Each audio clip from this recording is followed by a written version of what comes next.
The Genesis Communications Radio Network proudly presents The Alex Jones Show, because there's a war on for your mind. WilliamGein.com, AliPAC.us. He heads up American for Legal Immigration PAC, the biggest in the country, and the No Compromise Group.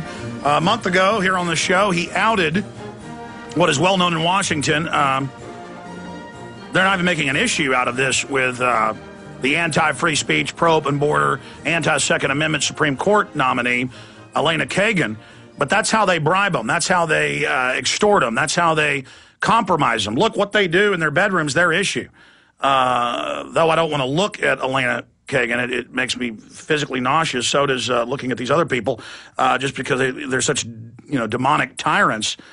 He outed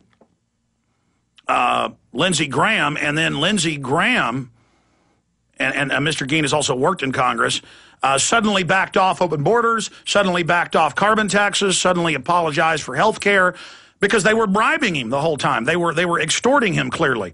I guess bribe's not the right word. It's a reverse of that, blackmailing him, and a big weight lifted off of Graham. Because now they come out and out him in the mainstream media, it's only going to point out that they knew all along. So these people just need to come out of the closet so they can't be blackmailed. That's why it's wrong to have this going on up there in Washington. But that's a separate issue. I wanted to talk to him about the fact that Specter has fallen.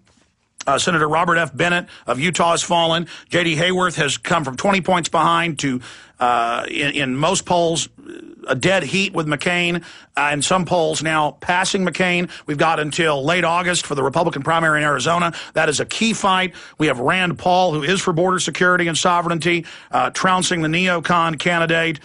So in Kentucky, very, very exciting. And we're going to have open phones for John, Tim, Steve, Jason, and others who are patiently holding today.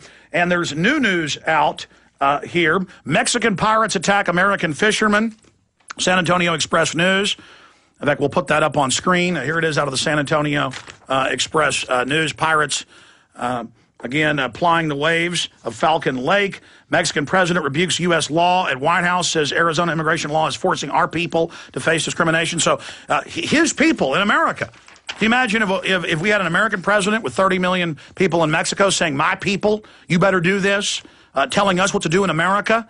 And to the point of Hispanic students, that later came out, they were Hispanic, 3 of the 5, can't wear American flags in San Francisco, shirts, because it's so upsetting to the people that see themselves as Mexican citizens so much, 200 miles from the border, that they become enraged, and all over the country, illegals, every time they have big rallies, pulling down American flags at post offices and police stations and at businesses, while the cops sit there sucking their thumbs. So we're going to discuss all of this today. By the way, speaking of the San Antonio Express News, give me a document cam shot of this, please, boys. Texas film incentives mainly are benefiting Austin, Dallas.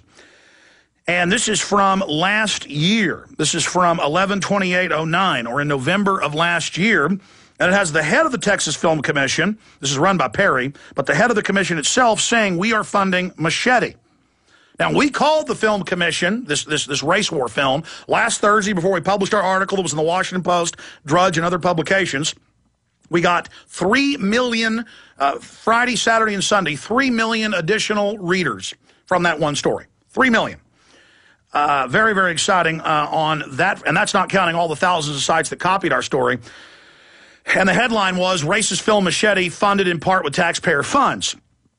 The governor's press secretary then called and wrote to us and said, well, it is in the queue to be funded, but we haven't funded it yet. I then pulled up that the way it works is they agree to funding at the beginning after they've seen the script. And then there's a final review. So that's a lie from Rick Perry. And I tell you, it's too bad there isn't a better candidate against him. I wish Medina would have won. But he is a patriot in name only. But it says in this article, Texas film incentives are mainly benefiting Austin, Dallas, and I have other articles that say the same thing.